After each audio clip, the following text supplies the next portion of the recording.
Ikinatuwa ng chairman ng Independent Commission for Infrastructure ang pagbibigay prioridad ng Pangulo sa pagsasabatas ng isang komisyong papalit sa ICI. Nakatutok si Joseph Moro. Sa gitna ng batikos ng kawalan ng kapangyarihan ng Independent Commission for Infrastructure o ICI para sa paghahabol ng mga nangurakot sa pondo ng bayan, ipinag-utos ni Pangulong Bongbong Marcos ang pagbibigay prioridad sa pagpasa ng Independent People's Commission Act. Magandang balita raw ito ayon kay ICI Chairman Andres Reyes Jr. That's good news. You're right. Improvement of the former commission. With more powers.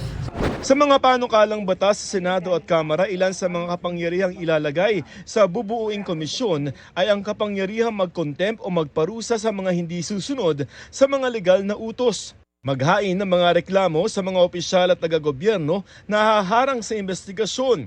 Sa utos ng korte ay magsekwester o bumawi ng mga ari-arian ng mga sangkot sa manumalyang flood control project at kanilang mga kamag-anak. Mag-issue ng mga freeze order na sa ngayon ay kapangyarihan ng Court of Appeals. Handa naman raw ang Senado kung questionin na dinodoble ng mga panukalang komisyon ang kasalukuyang mandato ng Ombudsman o Department of Justice. Ang Ombudsman ay isang nakasaad sa saligang batas.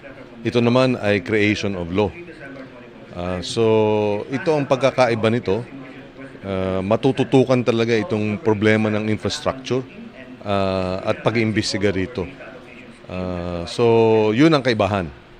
May kumpiyansa pa naman daw ang Malacanang sa ICI kahit pa pinapauna na o pinapaprioritize ng Pangulo ang pagbubuo ng Independent People's Commission o IPC. Yes, still. Wala pa naman po yung batas eh. At tiwala po ang Pangulo sa mga ginagawa po ng ICI. Tungkol naman sa pagsuko ni Sara Diskaya at pagkansela ng passport ni dating House Appropriations Committee Saldi Co na umano'y sangkot sa anomalya. We're being blessed by God. Para sa GMA Integrated News, Joseph Morong, Nakatutok 24 Oras.